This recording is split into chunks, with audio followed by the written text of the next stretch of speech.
Welcome to my channel. Please hit like, share, and subscribe. We're going to take a different route with this video. Yes, I'll be discussing some details about regarding the life of Billy Preston, but it won't be in light of his accomplishments and a biography. I want to talk about something that Billy Preston was accused of that I'm not sure everybody is aware of. But the reason why I'm sharing this story is because it was personal to me. I grew up in Brooklyn, New York, and I grew up with a Panamanian mother. My mother's from Central America, but her friends and family, they listen to all types of music, and they love all types of music. So this particular night, I was watching a television show, and Billy Preston was performing. He was performing his song, Nothing from Nothing. I went to sleep shortly afterwards, and I had a terrible nightmare about Billy Preston. I still remember to this day, even though I'm much older than 6 years old now, the dream. And the dream was the basic premise, the emotions that I felt I was scared to death in that dream. It was like he was a monster in my dream. He was chasing me. And I remember how I felt. I was very scared in that dream of Billy Preston. So fast forward to 2013, I came across an article regarding Billy Preston. And this is the gist of it. Billy Preston's history of sexual abuse. In 1991, keyboardist Billy Preston was arrested for sexually assaulting a 16-year-old Mexican boy. According to the boy, whose name is unknown to the public, Preston brought him back to his home in Malibu and exposed the minor to pornographic materials. Crack cocaine was reportedly offered to him as well. There was also another article I came across, whereas he tried to rape a taxi cab driver, allegedly. The driver, he was trying to force the driver to have sex with him, and it was a male, driver. So, reporting on the case, the Los Angeles Times stated that the 45-year-old was arrested for investigation of sexual battery, showing pornographic material to a minor, possessing cocaine, and being under the influence of a controlled substance. Submitting to a drug test, Preston pled guilty to cocaine and was charged for the assault. More surprisingly, the charges of child molestation and exhibiting pornographic material to a minor were dropped. Although his sexual orientation was known to close friends such as Keith Richards, Preston, best known for his 1974 standard, You Are So Beautiful, later covered by Joe Cocker, had not come out publicly as a gay man. Indeed, Richards confirmed his sexual orientation in his 2010 memoir, Life, which was published after Preston's death. In 2010, Preston's manager Joyce Moore revealed some uncomfortable secrets that offered a different perspective about the songwriter. While traveling with a touring production of Amos Andy, a popular music centered around an all-black cast, Preston claimed he was molested by the company pianist. Preston was 9 years old at the time. When he finally found the courage to tell his mother what happened, she refused to believe him, and the abuse continued.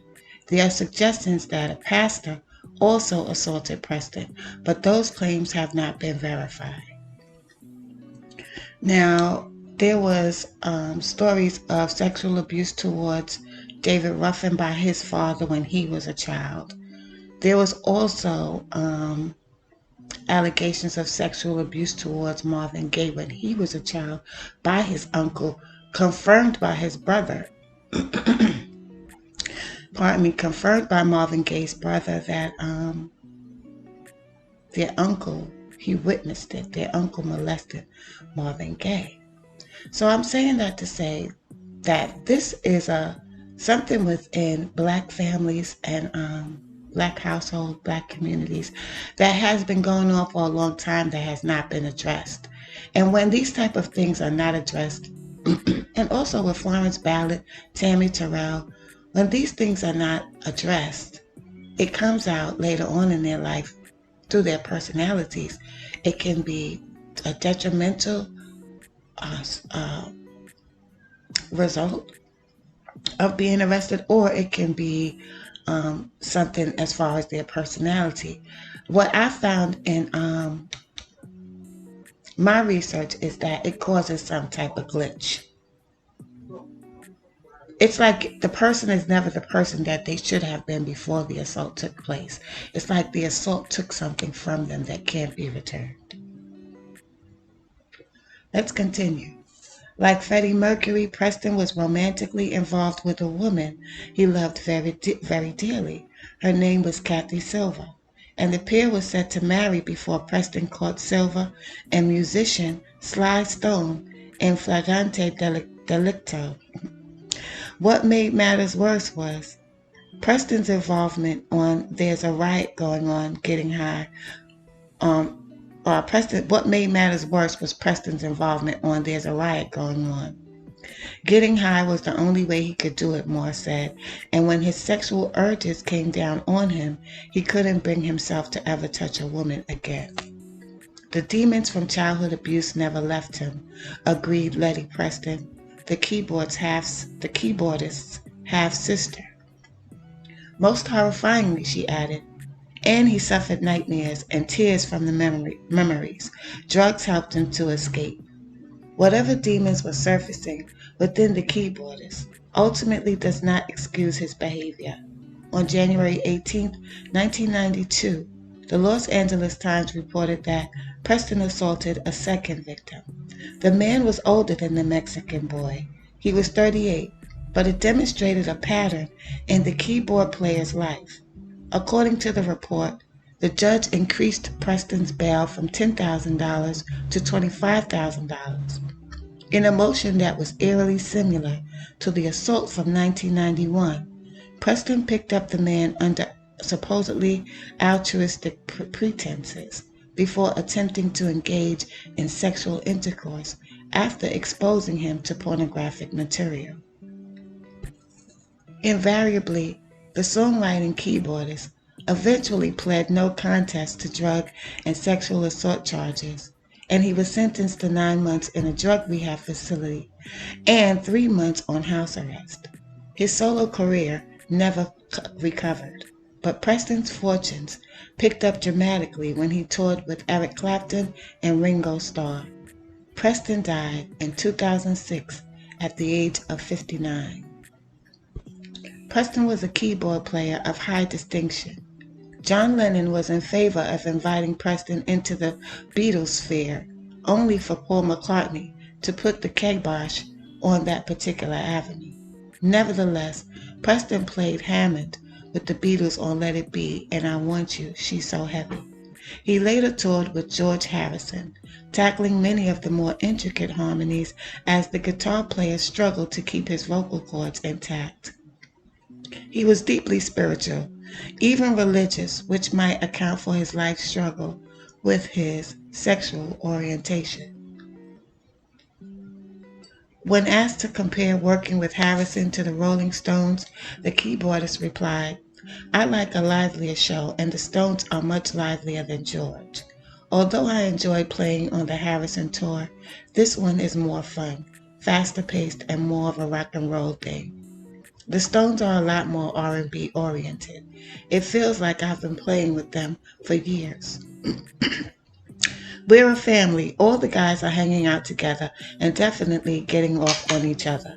Keith is really enjoying playing with Ronnie. This time around, people are a lot happier. The music isn't as laid back, and Keith and Ronnie are really clicking. The band is doing a lot of things they've never done in America. It's been a pretty good tour so far, not nearly as exhausting as the last few I've done. Music, like drugs, proved a distraction for Preston, and when he put his heart and soul into the organ, he tended to deliver beautiful solos. Behind those solos stood a man who was deeply troubled and capable of abhorrent acts, and more pertinently, one who was prone to inflicting trouble on those around him. So I don't know if me as a little girl somehow tapped into his personality or his mindset by watching him on television, but I do remember that was a prophetic dream, and I didn't find out about these type of details until many, many years later. But that is a problem in many individuals that has never been addressed and causes more problems for others as life goes on. But I just felt I needed to bring attention to that, and also highlight the fact that many of our artists were traumatized at a young age. Peace and love.